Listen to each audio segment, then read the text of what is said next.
What I love about Reacher is he's off the grid. He's a character that really has his own moral code. Reacher? He has a great sense of responsibility and taking care of the people that can't take care of themselves, and he gets drawn into these stories. He is a wanderer. He travels. I had in mind the idea of a guy who had had this incredibly dislocated life as a military brat and then a military officer, then coming back to civilian life, or in fact, in his case, coming to civilian life for the first time ever. But Reacher never settled down, you know, he never found something to do, so he's still in that first year, essentially. He's still on the road, still wandering, still seeing what he never had time to see before. The idea that this man is without a master, he is in pursuit of justice. He is in pursuit of righting wrongs, and it is justice as he sees it fit, not as even the law might dictate. Remember, you wanted this. We all wish we could be Jack Reacher. There's no guilt. Whether it's on the right side of the law or the wrong side of the law, Reacher always does the right thing.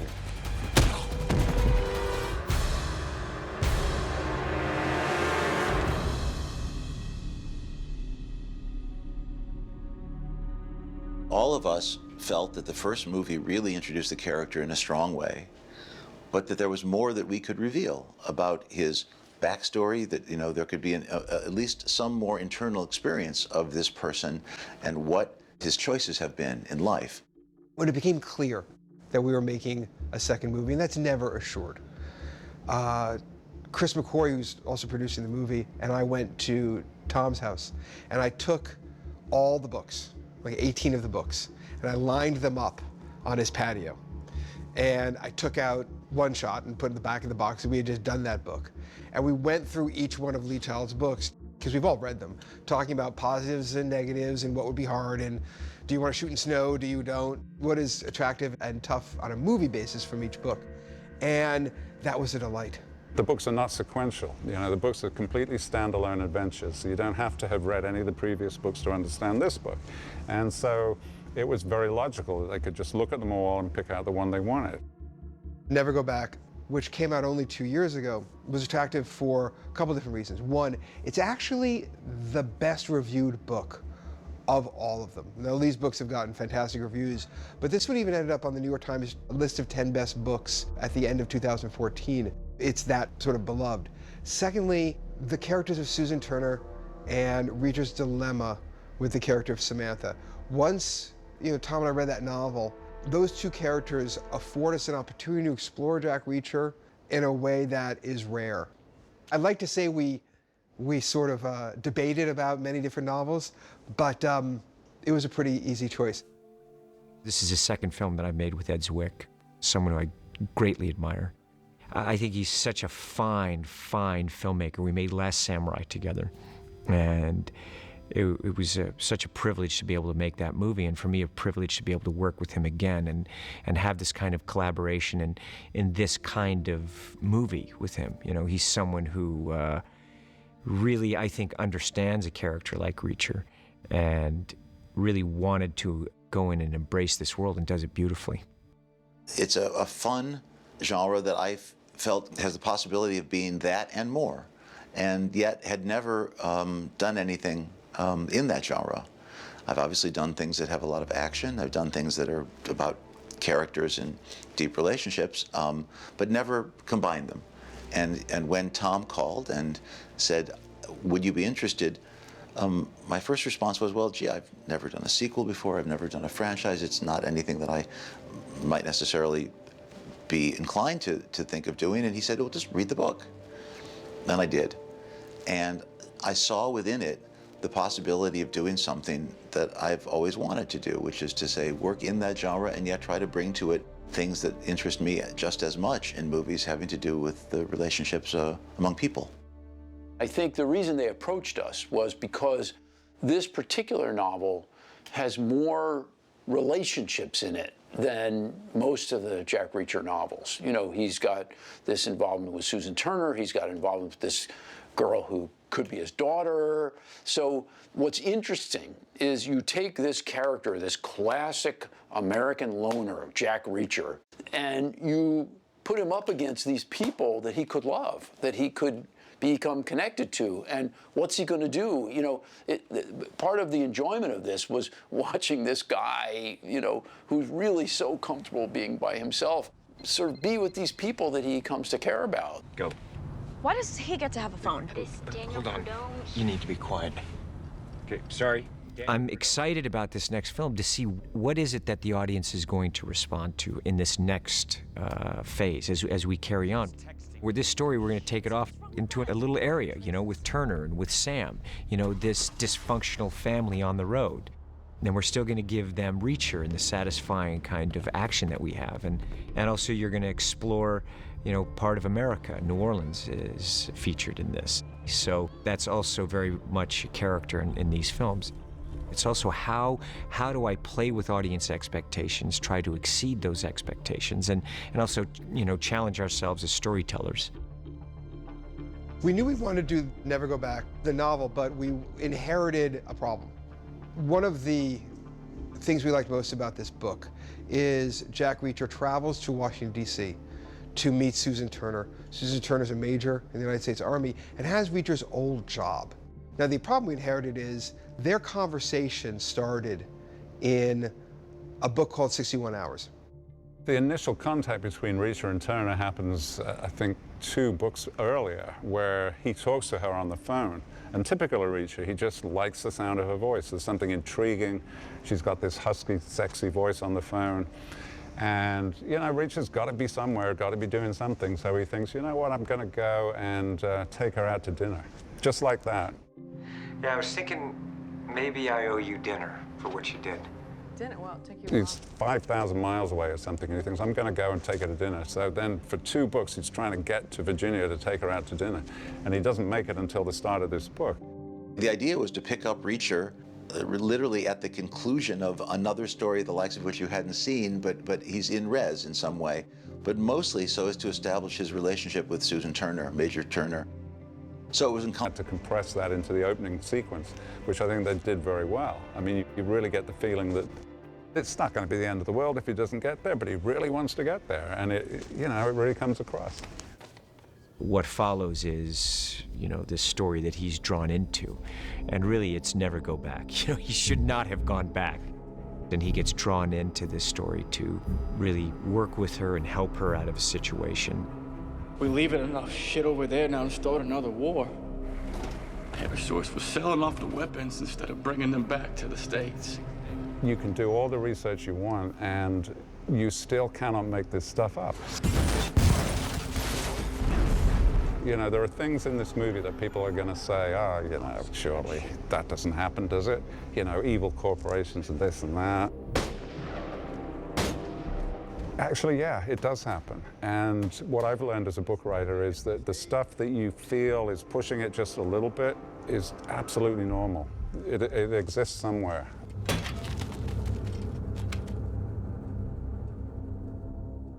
The way that I work on a story is we're just constantly going over it. You know, you have it, you've got the script, you're just constantly going through it, making sure that you leave no stone unturned.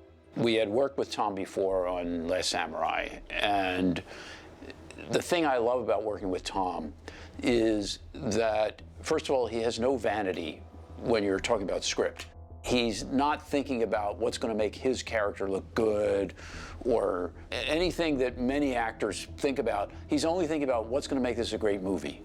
And all of his efforts are about how can every piece of this pay off, and how can you achieve the objectives you want to achieve in this movie? He was very sensitive to the adaptation, but also bold about it in as much as exactly like I would want him to do. And I remember having a conversation with him right at the beginning saying, you know, do whatever you need to do. Because I firmly believe a movie is different from a book. It has different requirements.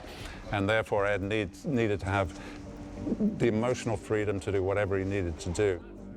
Lee's a force of nature. I mean, the fact that he has, you know, not just created this genre, but has been so prolific, and yet prolific in this way that has managed to maintain audiences' interest over, you know, so many books. I think that's because there's something in these books that is a little bit of an anthology. It's not the same story over and over. Lee, because he has such an avid curiosity about the world and about different situations, has managed to keep this going and keep it interesting each time.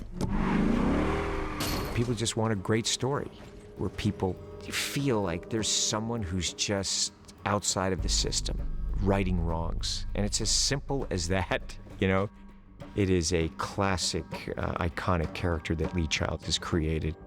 There's all these wonderful characters that move in and out of the film and in and out of his books. You know, each one is a different adventure, yet it's incredibly satisfying, I think, for an audience.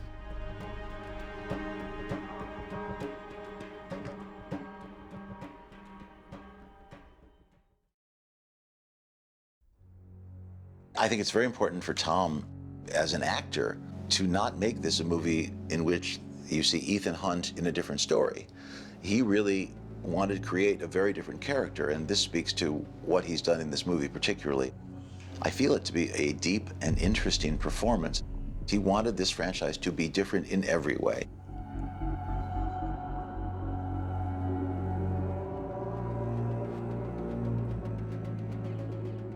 We always want to stay true to Jack Reacher, and one of the sort of untouchable traits is there isn't a tremendous amount of introspection or character searching that Reacher does. Lee created the character specifically to be a man of action, not a man of tremendous internal world. But in this movie, now that we've introduced the character, we're able to explore more about what makes him tick. And Reacher's own feelings about his life, his destiny, the kind of life that he hasn't had, as represented in this movie by Samantha, the kind of love life and possible relationship that he's really never had, which he sees in a woman like Turner. And we're able to do all that now that we firmly set the character up in a franchise. But straight into it. Great. Okay. And how's the chin here in this? Guys? Is It's really good. I'm watching you. That's why I'm having to keep great. head up. Head up here? I'm checking the monitor. We'll go one more time. And action. Major Turner, please. One moment, please. This is Turner. Major S. Turner? The thing about Reacher that very few people get, and which is what I really think is great about the interplay between Tom Cruise and Cobie Smulders, is Reacher is a guy profoundly happy with solitude, but worried about being lonely.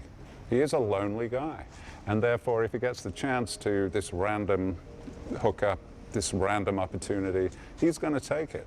Not just because he fancies having dinner with a good-looking woman. He is always trying to make a connection.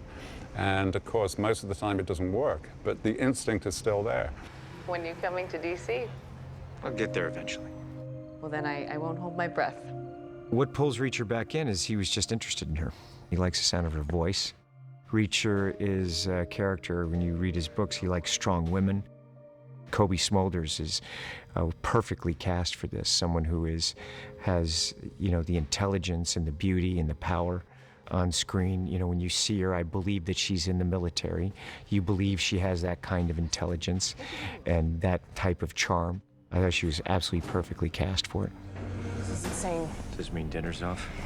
It was really cool. It was my first experience doing a movie that had a book where you could go to for so much of the character's backstory and to read how these two characters related to each other.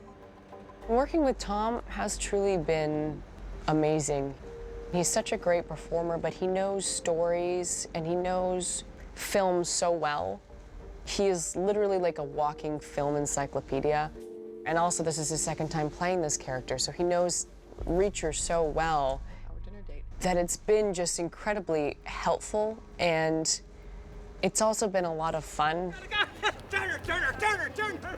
The chemistry with Tom and Cobie is fantastic, absolutely fantastic. They're both amazing at what they do, but there's a real chemistry there.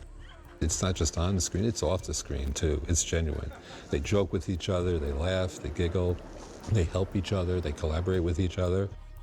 The relationship between Reacher and Turner is fun, and there's a lot to explore there. But I would say the heart and soul of the movie is really Reacher and Samantha. Ready and roll sound. Mark? You're always thinking of that character as the artful dodger. You know, that's what Ed and I talked about. It was like, she's the artful dodger. And someone who can steal, who's very clever, street smart, yet she has a kindness. It's my first day of filming with Tom. I'm really excited. But I mean, I've been rehearsing with him, and it's gone really well. He's super cool and a lot of fun. So I'm not really nervous about this being my first day of filming, because I know it's gonna go well. Yeah, but I'm excited. First day. Ready? Background. And camera. Danika blew us away in her audition because there's a restlessness about her. She brings a sense of humor, but she also brings a sense of indignance, of anger at her situation in the world, of resentment, everything that any of us who have teenagers will recognize pretty clearly. And she'll break your heart. So anyway, I'm just thinking that this shot should be, as she's sort of walking out, we sort of counter and just follow her right through there. And what I want, you know, because we're going to do two sizes of Tom, this is the moment when he's really, for the first time, really getting to look at her, seeing her, okay? We loved writing Samantha. First of all, the idea, of course, is that he doesn't know if Samantha is his daughter or not. So what you're playing on is he's looking at her. Even if you don't see it in the scenes, you just know that character is looking at her going, is that my daughter? And so what does that mean? He's looking at her behavior. It's like early in the film, she busts him. He's following her. He's pretty good at following people. She figures out that he's following her. It's like she has a natural ability to lose herself, to handle situations. You know, this is part of playing on, well, is she the daughter or is she not the daughter? Because she's a really capable young person. If you're looking for my mom, I don't live with her. Who do you live with?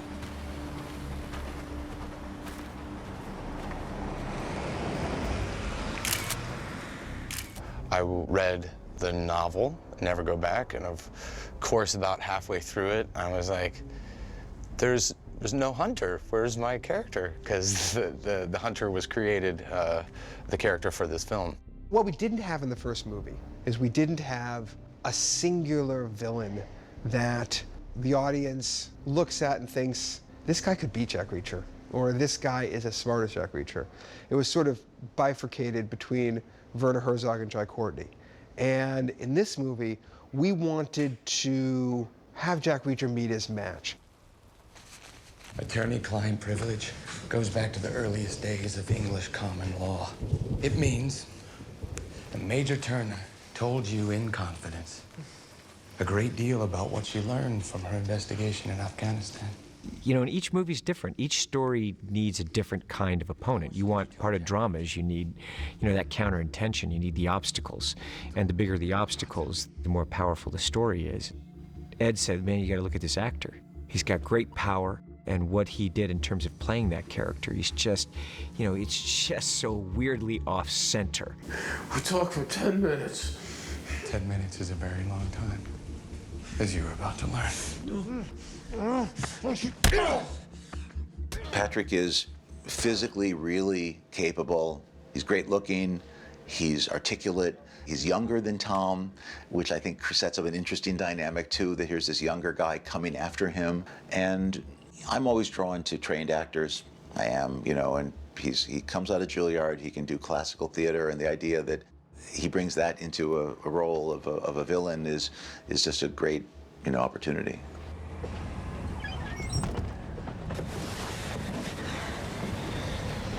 No, you're gonna tell me what's going on. Or the first chance I get, I'm gonna scream or grab a policeman. We really play with the metaphor of the kind of family road movie. The idea that these three people are the least likely people ever to form this little immediate surrogate family. And yet they're forced to as they go on the road to try to solve this. I feel sick. Put your head out the window. The relationship between Reacher and who he thinks is his daughter, Samantha, you know, you're throwing a child into the equation. And not only just a child, but a child that he didn't know about and now is sort of beginning to become an adult herself. It's just an entirely new relationship for him to try to figure out. How long have you been drawing? I don't know. Why? Just asking.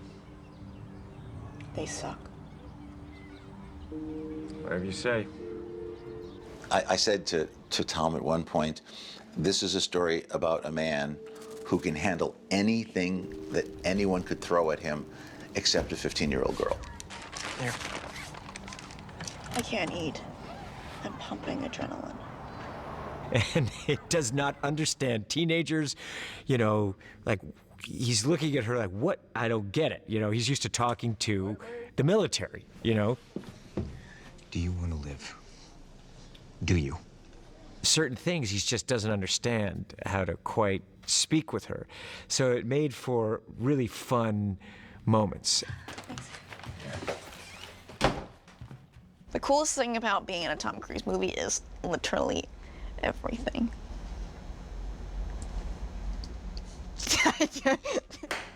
I honestly, I mean, I knew I'd have fun doing this because I'm doing what I love, but like, I didn't think I would have as much fun as I'm having. I mean, we're just like every single day on set, you know, we're doing the scenes, but then we're just goofing off, you know, when we're not filming and just having the best time.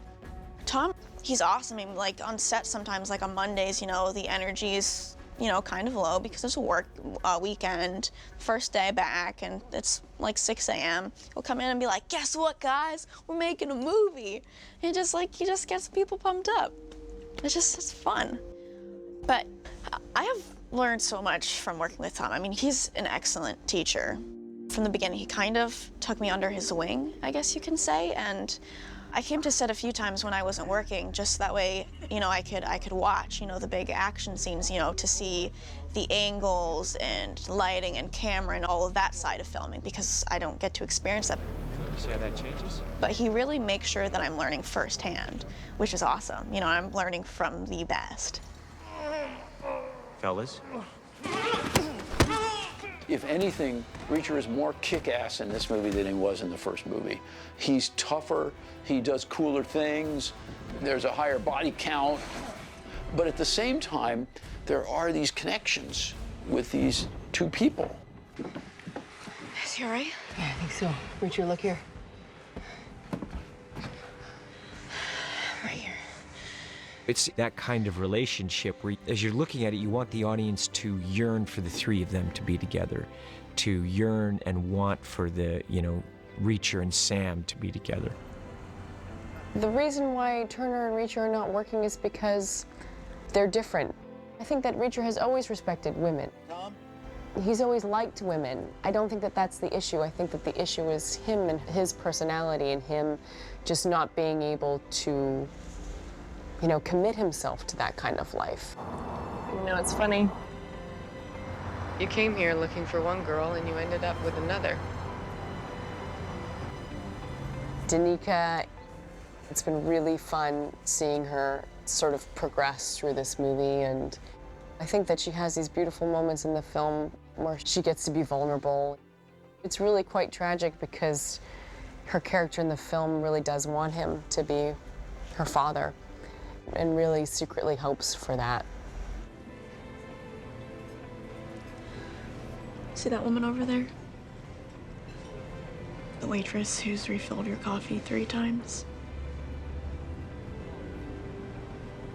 That's her. The Samantha Reacher thing, it sort of grows on you. You don't really realize that that's what this whole story is going to be. It just gets deeper and deeper. So that by the end, at least when I've seen it with audiences, it becomes quite emotional. You're just gonna go. That's right. Don't you ever get lonely? Sometimes. When I read the books, I always felt they would make great films. Sometimes.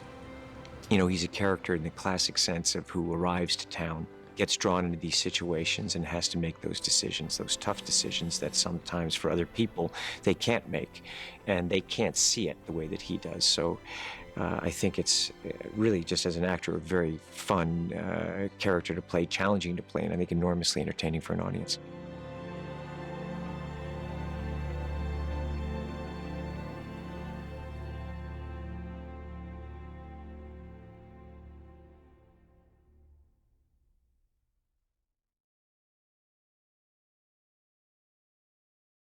The reason I started producing films is I just love movies, and it's puts me in a position where I'm just making the films that I want and having the input of bringing the teams together and really working with different filmmakers and helping them out, and also, of course, they help me and I learn.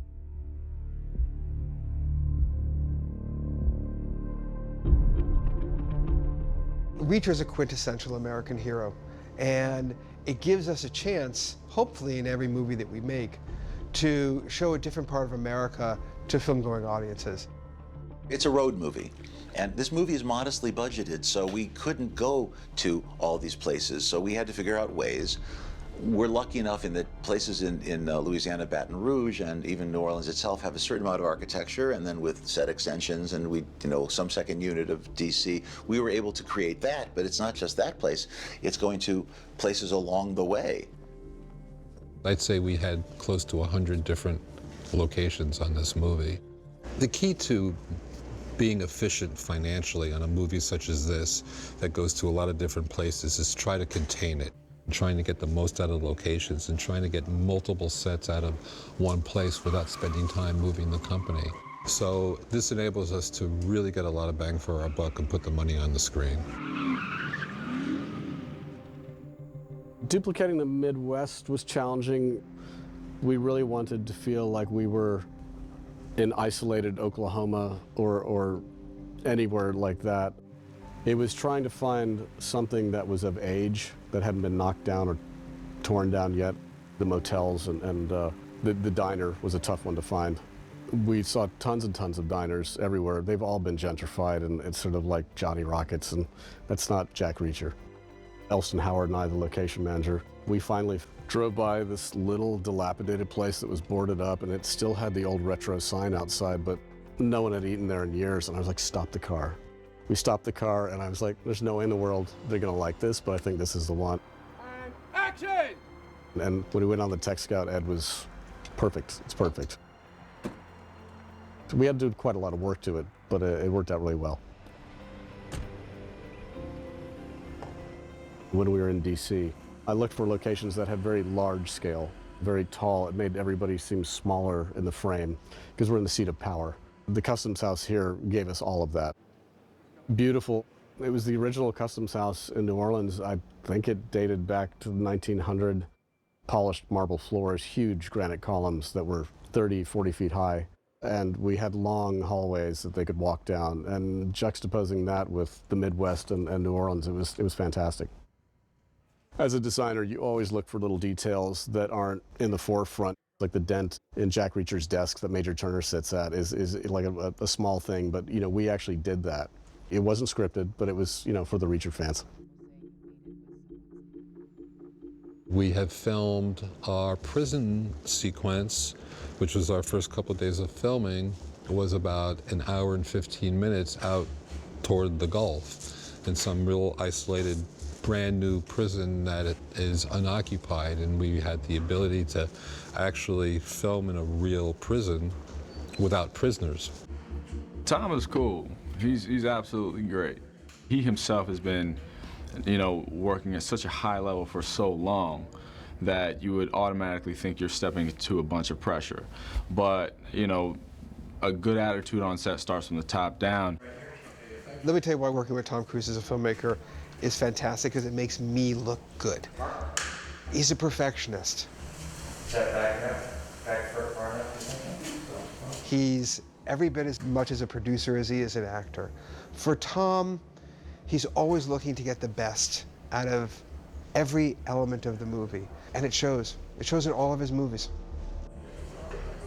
He comes in, he speaks to everybody. He's very kind to everyone, very, very gracious, and he makes sure that everyone's taken care of. And in a scene, he understands it's not about him, it's about the scene, so he's a very giving actor as well. If it's you know, your particular take or your coverage or whatever. He's like, hey, look, what do you need? You know, let's make this work. He and Ed are of the same mind. And what makes it really a pleasure for me is just seeing how the two of them really are on the same page. Ed is great with actors. He's tremendous with them. And in the same way, like anything, a story, I want to care about the characters. I want to, you want to get invested in the characters. You look at the movies that he makes, these epic films, they're very personal. He's a very personal filmmaker. And he looks and finds and mines these wonderful moments. And we do it together.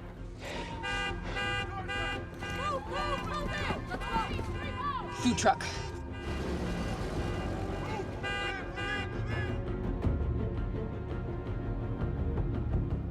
DC is the seat of the 110th, and the idea of having to do a chase through DC, you know, was a challenge, obviously. It was really about making their escape plausible and yet iconic at the same time. And looking at maps and saying if they went from here to here, what would they see behind them, and then trying to design it in such a way as to be, you know, exciting. So the camera package weighs 23 pounds.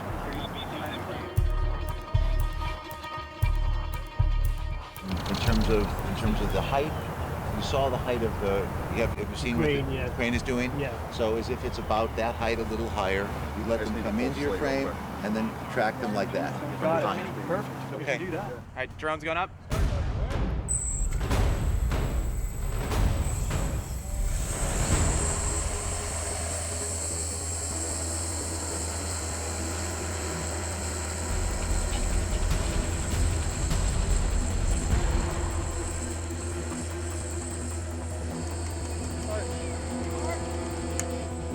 All right, and action!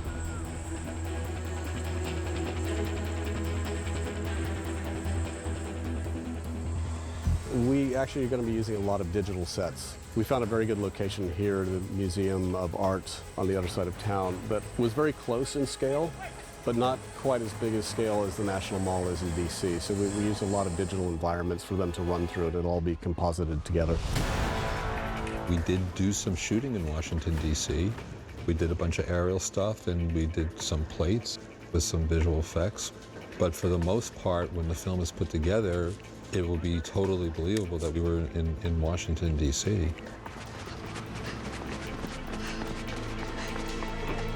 Is there still an internet cafe around here? Pennsylvania, North Street. Okay, take us there, please.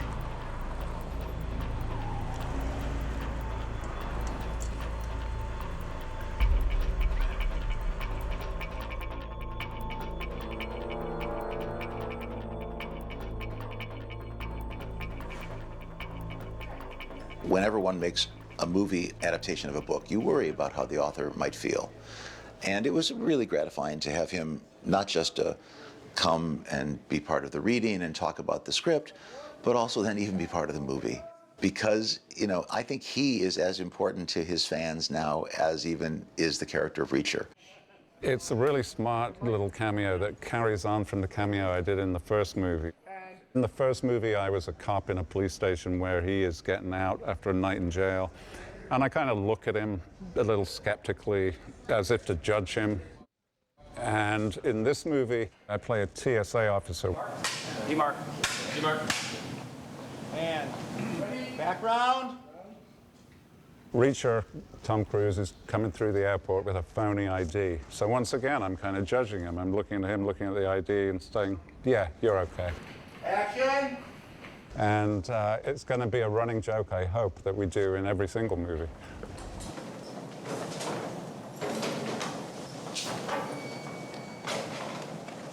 Enjoy your flight.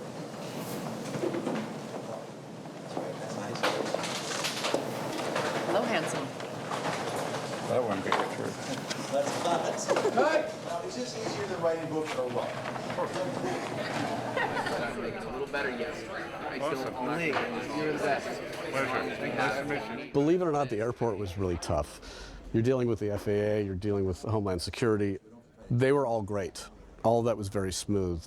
We had a whole wing of the airport, a whole terminal area that had been shut off and was in non-use, basically. Seems simple to bring an airport back to life. It's not. There's so much detail. That was actually a very tough location for us. A lot of man hours, a lot of work went into it. You coming to New Orleans? I'm thinking about it. Look me up. I will. You know, it's much more arduous than writing. And I'm so struck by that whenever I'm here that I write something, it takes me like a minute to write it and costs me $0 to put it down, just a couple of lines. But you guys have got to make it happen physically in the physical real world with, you know, extras and sets and a huge, huge, enormous industrial operation with hundreds and hundreds of people. It's a weird disconnect.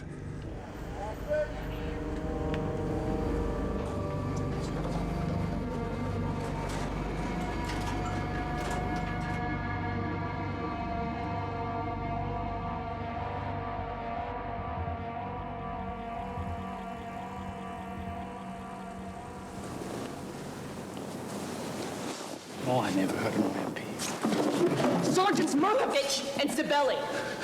Merkovich had a 6-year-old daughter. Zabelli's wife is pregnant with their first. Now, tell me, what happened? He'll kill me.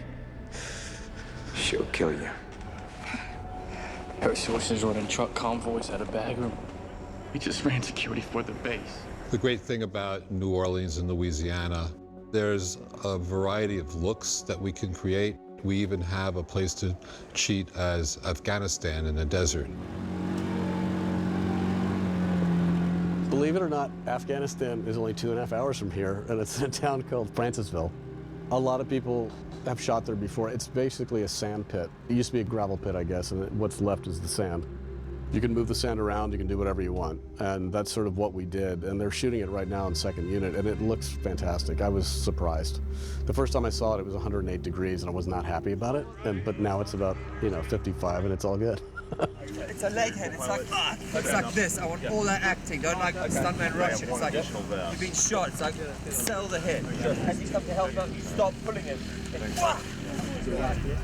I want to feel all these guys. I want to feel a lot of soldiers coming to rescue. Absolutely. You know what I mean? We're going to see the helicopter land. We're going to see our soldiers coming off. Where they're going to be firing weapons. There's going to be a mortar right about where you guys are standing that's going to go off. We're also going to have soldiers in the foreground here firing guns. It's always hard to create the MacGuffin, who is the bad guy in this story, because in some sense, often that's the least interesting part of the story, because, okay, you don't have time to really evaluate what they're doing. And I think we took advantage of something that I think people in the culture understand right now is happening in Afghanistan, having to do with contractors, having to do with weapons and the drawdown, and even having to do with drugs. And I think that it's a little bit of shorthand at times to trade on something that's in the culture and let that sort of ennoble your antagonist.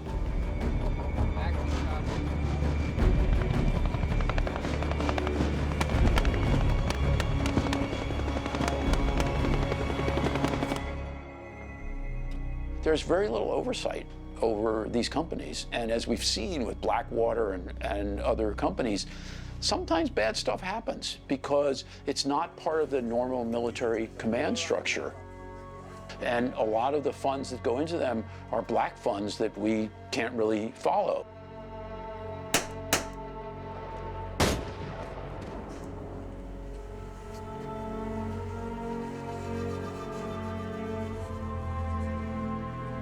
Good. Cut.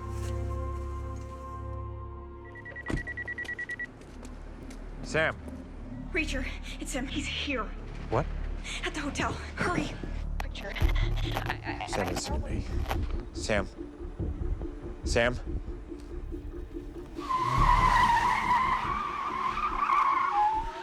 Tom, in terms of the stunts, I mean, he's not like a stunt person. He can do all of these things by now. He is very highly trained, and he drives really well. We've been doing a lot of stunt driving, and he's a really good driver, and it's very fun to sit in the passenger seat. It's also quite terrifying, but in kind of like you're on a Canadian roller coaster kind of way, meaning like you don't really know if it's gonna stay on the tracks or not because it's been there since the 70s.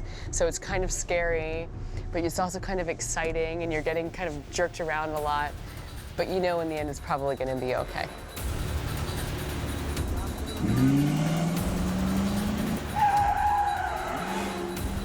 That's fun. I love driving the cars like that. Wade and Ed and everyone know it's like, okay, just, you know, we have a lot of fun doing that stuff. I love it. I absolutely love it. Stand by, ready, and action, action! Mission is wonderfully lavish. You know, when I think of those set pieces that Chris and Tom did in the most recent one, whether it's the Opera House or Underwater, it's a signature of those movies. There you go. Another one, that one's better. And I think what we're going for is something that maybe owes a little bit more to either classic film or even the 1970s film, movies like Bullet or the John Frankenheimer movies, in which the action is grounded and the action is of character in a very specific way.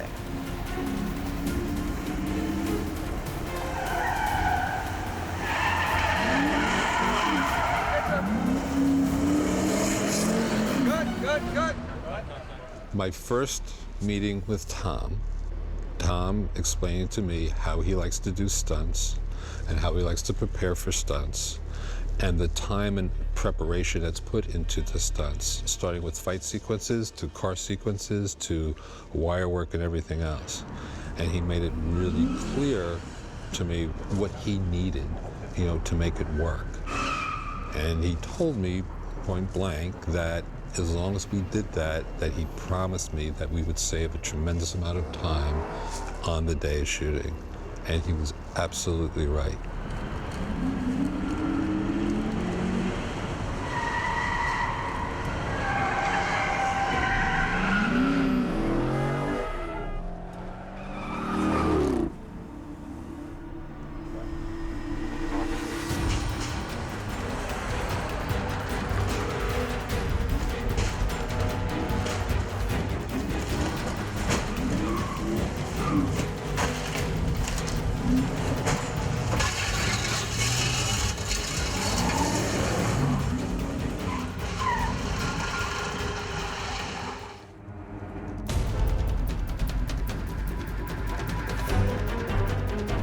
Everything that we have done on film, we are shooting film, was rehearsed prior to.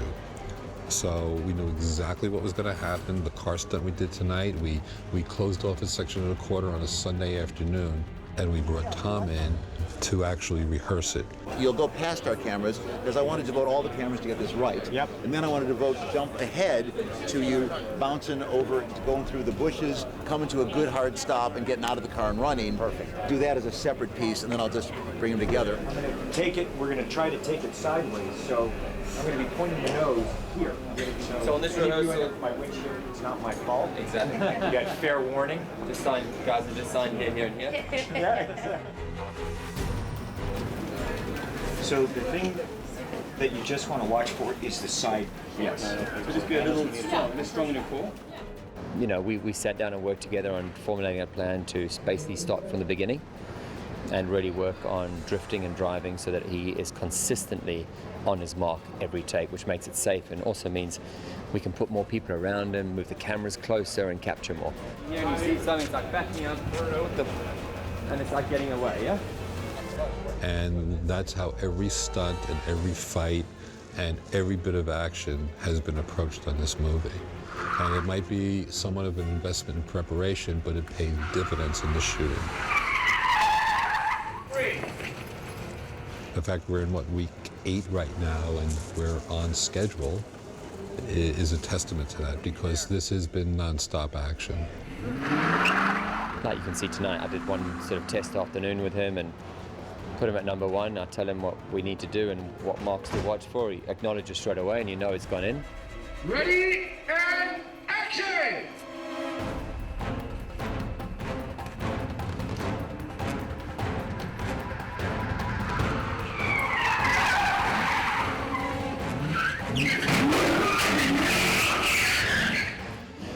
I wouldn't take him out and put a stunt guy in to do it because he wouldn't do it any differently. That's okay. So you might as well have the actor. You can get the camera right in there and film, and you've got no cuts. And again, we're staying with the character and we're staying with the story and the emotion of the chase. We're not cutting to a stunt guy and then cutting back to an actor.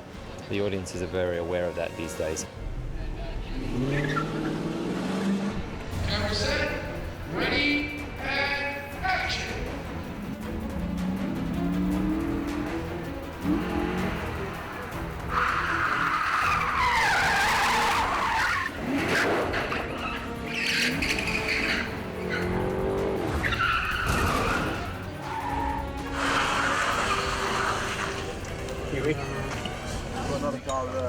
How was that, Cobie? That was awesome. That was fun.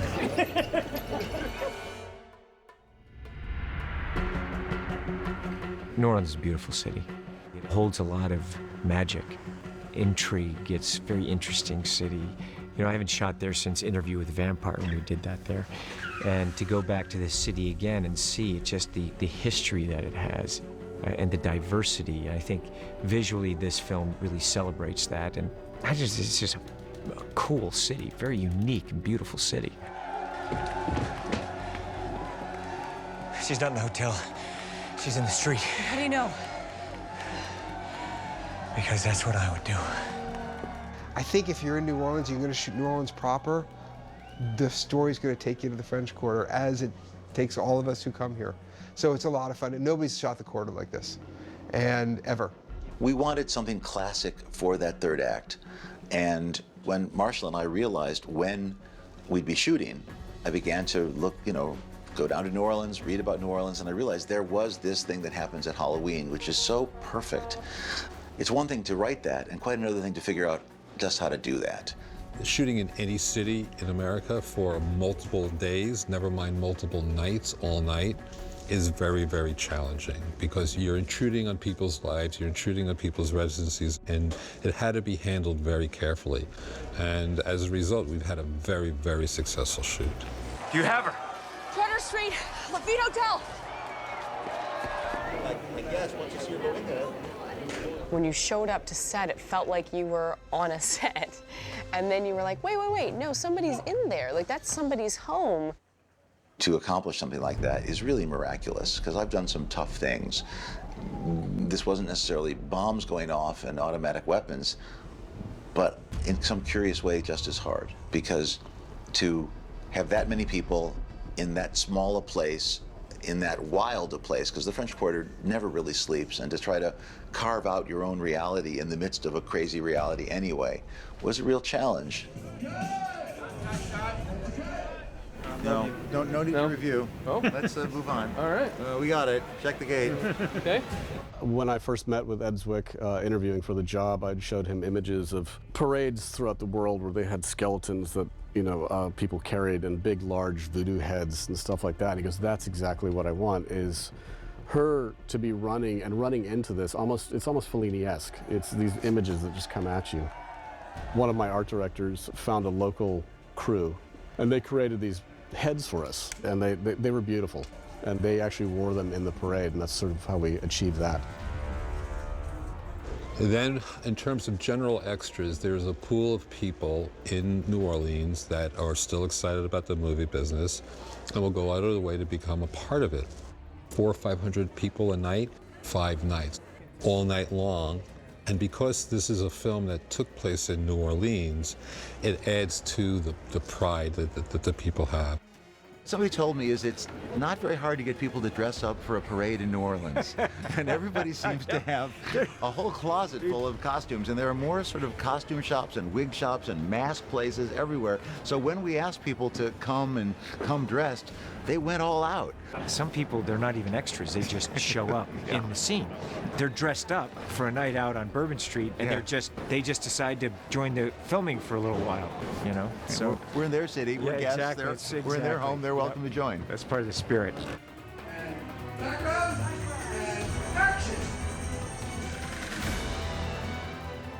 It was incredible. It's truly like, if you wrote down when I'm like 7 years old and you said, if I could give you as much money as you want, what do you want to do right now? I'd be like, I want to chase some bad guys, or who I think is the bad guy, with a gun, in full dress up, in the middle of the night, shooting a movie with Tom Cruise. It's like a joke. Running through the French Quarter during all of the parade madness was insane. It was so much fun. It was so cold on a few of those days. We had 450 backgrounds, so I can't imagine how cold those backgrounds were, but they were all game. I mean, they were so happy to be a part of it. Everybody was super excited, and they showed up every day with the same amount of energy and pretended to be partying on the side of a street in a balcony. It's exhausting. In making a film, we need the cooperation and the help of the cities. And my films, you know, I travel around a lot. I've spent most of my life in out of a suitcase in rented homes and hotels. I love it, and I'm growing up on sound stages and mixing rooms. When I make films, I like to celebrate the landscape and the geography and the culture of those places. So having that kind of experience where the city embraces the filmmakers, they gave us the quarter to be able to shoot this. That was nice. I really appreciate that, because I want to represent their city well, and because I love it. That's why I'm shooting there, and I think we did so, and I really appreciate all of their help.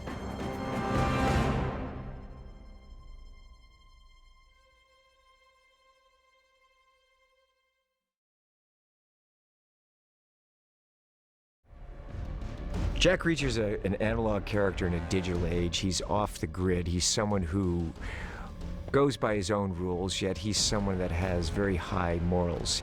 The way Reacher is that he sometimes is forced to have to deal with people in a physical manner, and he uses the least amount of effort and the greatest amount of force to be able to stop these bad people. And I always tell people when we start approaching it, he's a bull and he's just gonna go through you.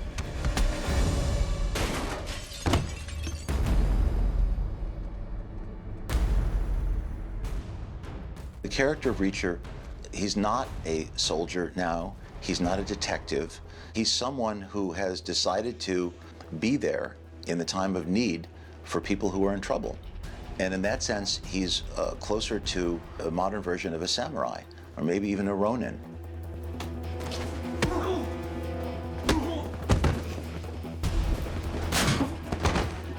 I hate to say that I got my butt whooped, but Reacher kind of laid a beat down on him.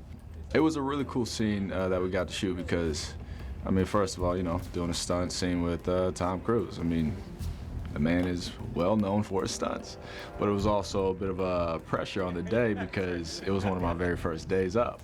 So, you know, day one, hey, get in the cell, fight Tom. You know, you don't get a chance to shake off the rust or nothing. You go full force. And action.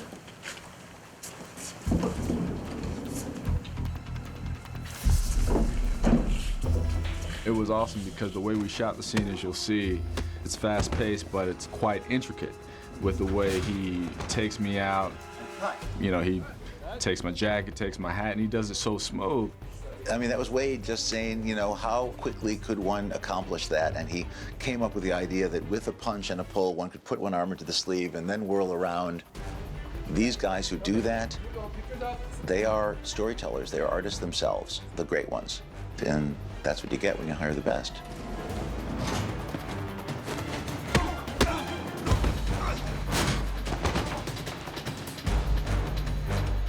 Okay, throw it at me. Sorry, yeah. Okay. Yeah, okay. Don't look at Tom. Right? Yes. Now we're here. Now I'm up higher. That's because it was more up like this. Yes. Okay. Okay. Yep. Go to your fist. Exactly. Yes. Yes. And I'll just take it to the temple. Copy that. All right, here we go. Common 6 mark. And action.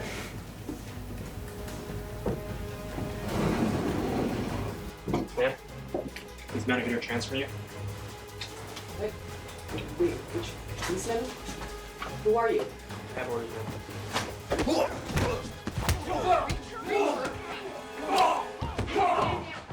These men are here to kill you. What? I think we're going to see a side of Cobie that has never been seen before. I do believe this is going to be a breakout role for her. I've seen her body transform into this buff physique woman, and her energy in the action sequences and her physical fighting is going to surprise everybody. Halt! Soldier!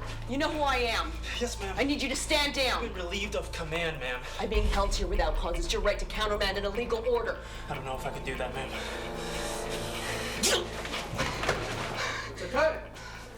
This is a tough woman. I'm playing a very tough woman. And I know that in this movie, we've made her a graduate of the Ranger School. And now, when we were shooting this film, there weren't any women who had graduated from Ranger School yet. And now there's been 2. And so we were able to put that on my uniforms, which was like a really exciting thing. Bang!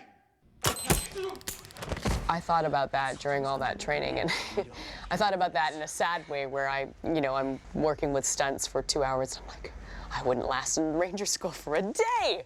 I cannot tell you how hard Patrick and Cobie and Tom trained together.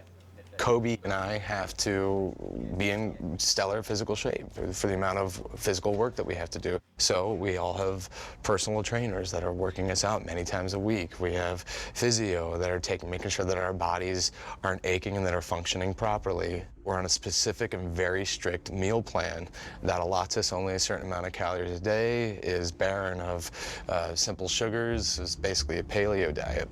And then we had intense stunt training for about a month and a half before we even, shot any stunt sequence.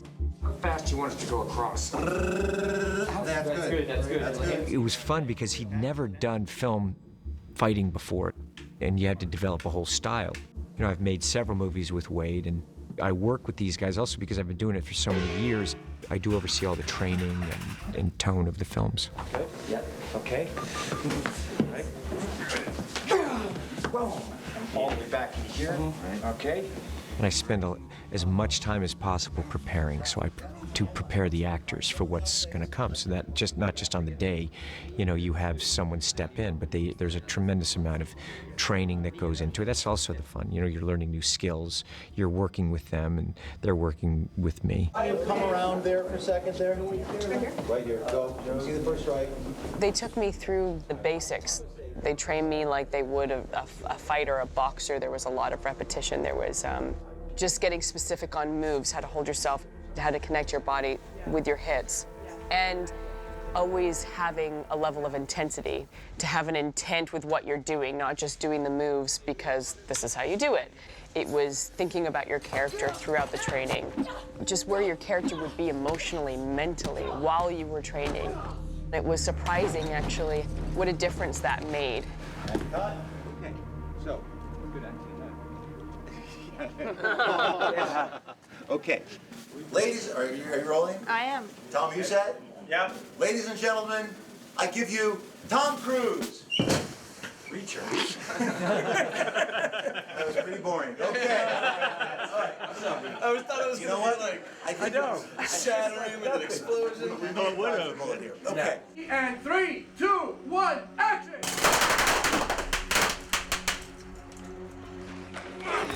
Stay back! Stay back! Okay. And cut. Cut. Ready. One sits at a laptop and writes a fight, you can try to visualize and do the best you can and create scenarios that you're going to write within with the movement. And 3, 2, 1, go. It's almost like writing with bodies in space. It's about creating a scene that has a beginning, a middle, and an end. Then rather than dialogue, it's expressed in moves and counter moves and punches and counter punches. Yes. But you need someone like Wade Eastwood. You need someone like Tom who are so schooled and so skilled and so aware of things that they've done before that they don't want to repeat. Is that good? All right. One more. Ready? And 3, 2, 1, action. It's just always kind of working on story and tone. I'm looking at what's the story, what story points do we need to accomplish, and what's the location, and what tone do we want with the fight. I'll go in and I'll work with them on it, and then I'll step back and I'll look at the choreography. Ed will come in, and really the three of us just kind of go back and forth. What's going to happen is, here's the hit. It's just going to move me like this. Is that too far away? No, that's fine. Perfect. That's where. That's what I'm going to do. Yeah, you can even reach for the next thing. And reach for that table, it's fine.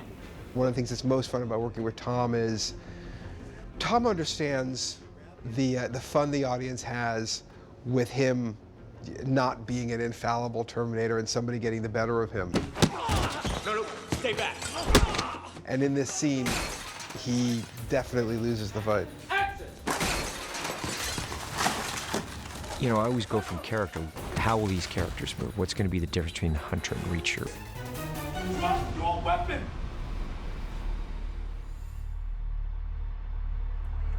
Wade did, I think, brilliantly also was just the very unique moments that I hadn't seen before, which is the car, you know what I mean, with the salt. You know, Ed came up with the salt thing. He's like, what do you do with the salt? And then Wade, you know, came up with that punch through the window. And that's pure Reacher. Pictures up. What do you think about eyes in the back of my head? How's it going?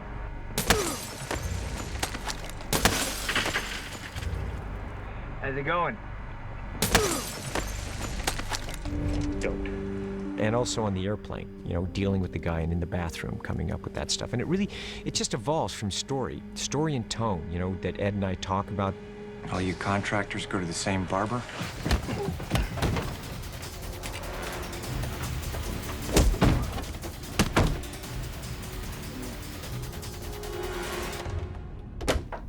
Every single actor has different talents. And if it's a small fight or a big fight, it doesn't matter. They're all same intensity. And I'm going to do this, right? Yeah. I'm going to try to pull it off, and then now you got it. Now I know you got it, right? Yeah. And see, now the truth is, I don't even have to move my head. I'm looking right up at you right now, anyway. Why don't we start with my field reports?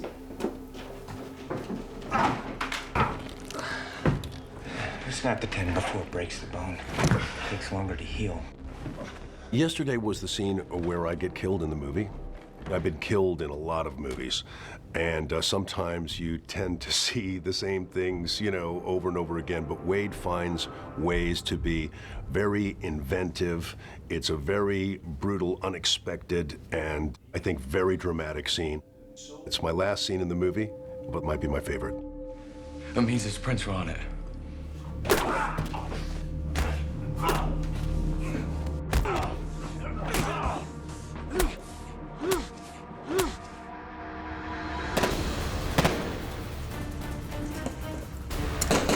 Story dictates, you know, what is needed in the character. The character has a very swift and violent approach.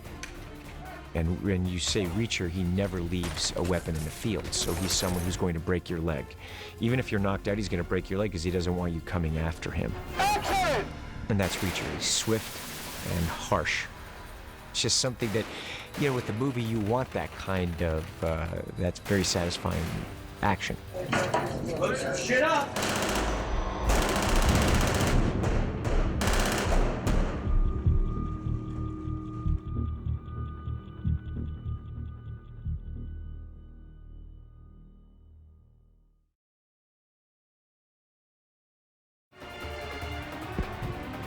Shoot me! Shut up! Shut up! The thing about Reacher is that it's not really a stunt movie. It is very grounded character film, but Very realistic. Very realistic, but the fighting is what you want from a film like this. So it's a crime thriller, and the thing about Reacher is that it has a very unique brutality. But we're not using CG. We're not going beyond. We're doing something that's actually in the spirit of what movies were when they made great crime movies, which is the reality of the characters, the reality of the story is the same reality as the stunts.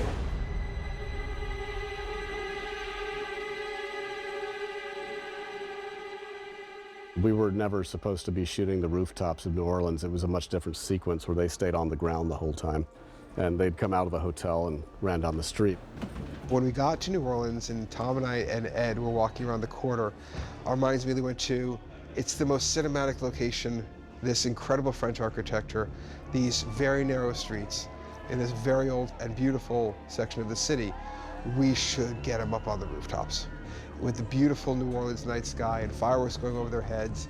And then we just kept adding, what if there was a parade and thousands of people on the street and climbing up to the rooftops? It became the finale of our movie. It's like we're inside the city and we're above the city. And at night with these lights, I think, you know, you look at what Oliver's done in terms of the lighting, and I think, you know, our set design, you know, we just got a great crew here. It's also true that it's often the juxtaposition.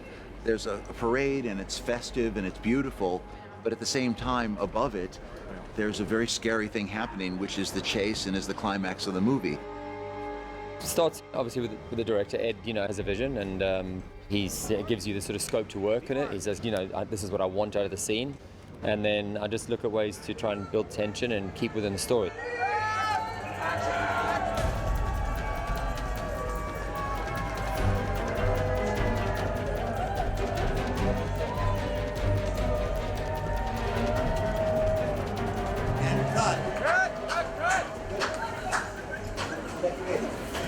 I'm really the only one who applauds. I think any of us could do that.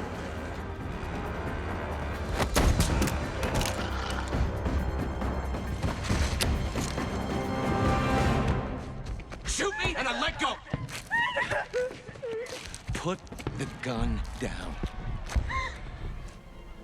Put it down, Jack. I'm gonna put the gun down, Jack, okay?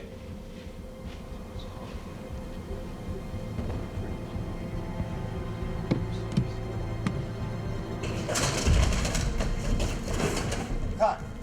Cut.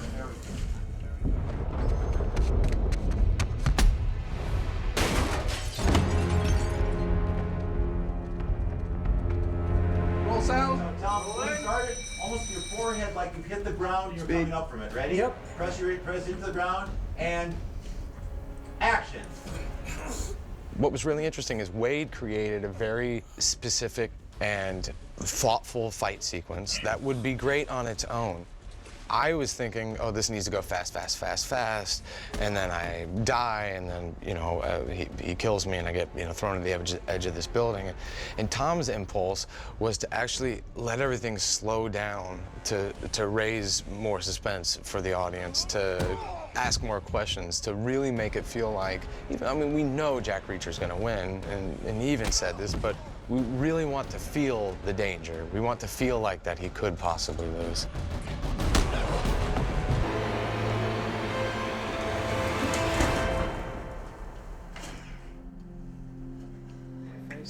What am I supposed to say? Oh, right. That's right here. Come on, guys. Here. You should change the last letter. Dude, you just found the building. That's a wrap. And so did the hunter.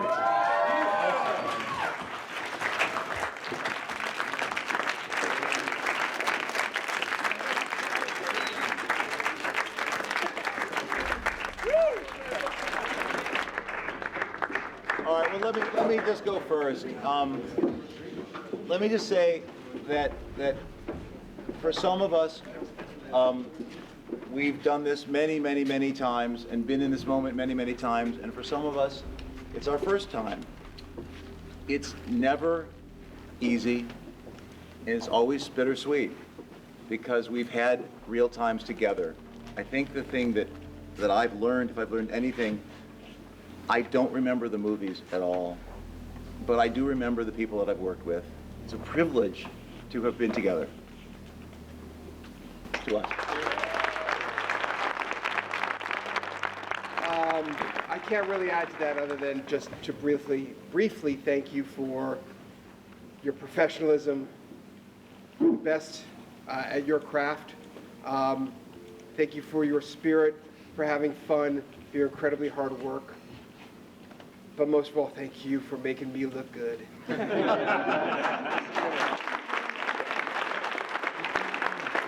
I love movies. I love making movies, and it's the spirit that we all have together in doing this. And when you see that final product, I know it's not just me. It's all of us together, and I feel so privileged to work with Ed. This is our second one together, and I look forward to many more. You are a beautiful filmmaker, really an incredible storyteller, and I love your direction. This cast that we have here, you know, I greatly admire all of you all and appreciate the team effort every single day. It was always the laughs and when we needed it, and the focus when we needed it. And Granger, thank you. I don't know how many we've made. I've lost count. But really outstanding. And all of you all. I can't, just every single day, I really appreciate it, and I hope you know that. I hope I hope you really know how much I appreciate it, and thank you. Very, very special. Here is to you.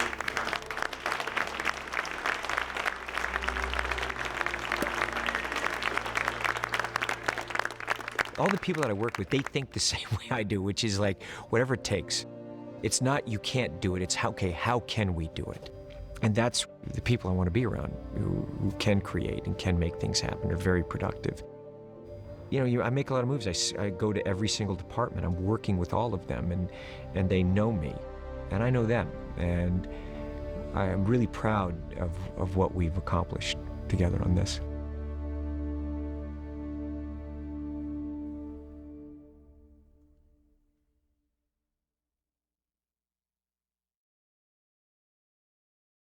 I'm a photographer. I'm not a landscape photographer, portrait photographer, wedding photographer. Yes, I am, because I do all those things. But I love photography, and I love taking pictures that please me and please others.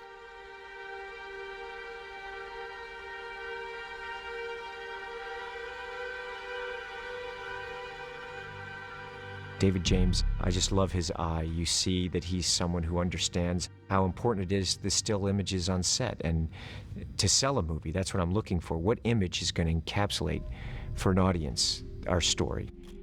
I want to surround myself with the most talented people I possibly can that I enjoy and I respect. And David James is someone who is like that. He's just a beautiful photographer. And it is a skill, it is an art to be able to get that photo that is actually, he's got to understand the story that we're trying to tell, understand a moment, and also what's going to help sell that moment. Or when you look at it, you go, that's the movie. The one thing you have to remember on the set, your ego stays outside. Right? I wear black on sets because I don't want to say, here I am. I want to meld in the background. I'm there to make sure that I don't become a distraction for the actor. I've worked with actors who came to me and said, how do you get all these pictures? I didn't even know you were there. That's music to my ears. I've read every book. I can't put them down. When I first saw that Tom was going to do it, I thought, hang on, Reacher's a huge military guy. Tom fills that role so beautifully because it's in here. Tom is Jack Reacher. He's got it. I did Last Samurai with Ed and Love and Other Drugs with him. I love Ed. Ed has a sense of humor. To be around him on the set, he's very, very confident in what he's doing. You work sometimes with directors who are not confident, and it shows. He knows where to put the camera. He knows what the scene should be. He knows what the performances should be. Tom respects that. I respect that. The whole crew respects that. Every time I've worked with him, Tom, if he's going to do a big action scene, he says, David, is David here? He's so into it, and he's so into getting those results. I did the latter half of Night and Day, and on the day that we wrapped, Tom and I were walking off the beach in Jamaica together, and he stopped. He said, David, I'm going to do another Mission Impossible, and I would love it if you would do it with me. And I said, I'd be delighted to. We get to Dubai, and we're standing there the first day of climbing rehearsals, and we look up. He said, I know where you are. I said, yeah, we've got to do that. It's the tallest building in the world. You can't sit higher on this planet on a man-made structure than that. You had to go up 250 floors in elevators. 250, I mean, that's huge. And then he had to climb 200 feet inside this grey tube. No air conditioning. So bless him, he did the whole thing. It was awesome.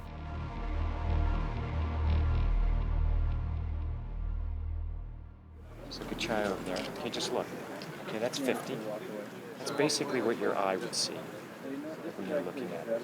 Okay? We were teaching Danika the difference between optics, so that she had an idea when they're saying, okay, we're putting a 135mm lens on this. So she had an idea what that meant. He knows what it means, and he knows what the best lenses are for him. I mean, most good actors do. See how that changes? Yeah. Okay, it tells a different story, doesn't it? Okay. They know the impact an optical has.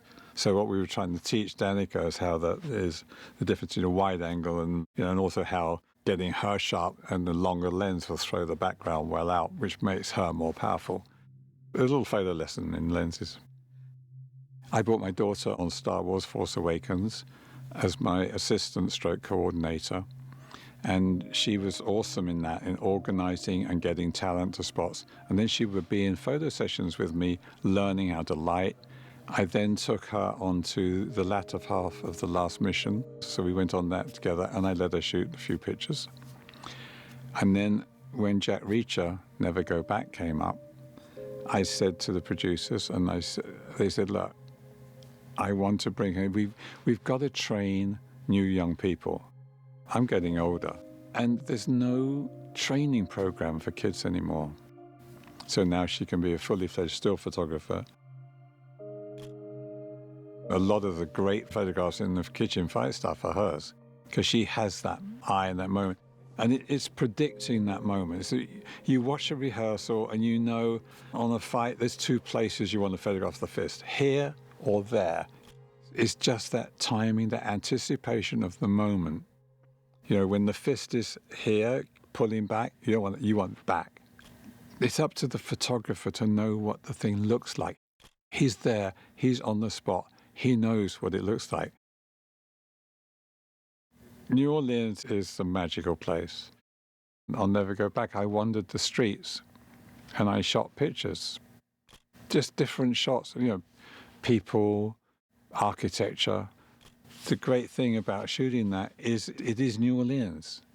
A lot of movies you go on and they will design a scene and build the sets and do this, and it's kind of phony, but this was real. And every night we shot that parade, it was real, and the people were having a blast. They were loving it. And there's so much visual to shoot. That's the beauty of being a still photographer. You don't have to stand by where the camera is. You don't have to shoot the same lens they're shooting. You can shoot your own visual interpretation. You're still the same scene, but I would look for angles where you could get Tom, and then there's something interesting, out of focus, interesting going on behind him. That's that behind the scenes thing, just those moments. And it also shows that fantastic rapport between those actors. They became like a little family, you know, and they looked out for Danika and they guided her. Tom and I have this discussion all the time that he likes being Tom Cruise, I like being David James. Right? We're both happy in our skin. Ever since the Burge shot, we've become like brothers. You know, the guy really enjoys being who he is. And I enjoy photographing it and being part of it. I think Tom loves the whole aspect of making a film, of being there on the set, of actually working with all these people and all that equipment and making that movie. Did you know that this is David James's birthday today? Yeah! Whoa! I just want to say, it's his 75th birthday. Wow! Okay. Happy birthday to you! Happy birthday to you! Happy birthday, dear David! Happy birthday to you! David, he's just the best that I've ever worked with. I want to do, you know, as long as I can, I want to keep doing with him. It's living a dream.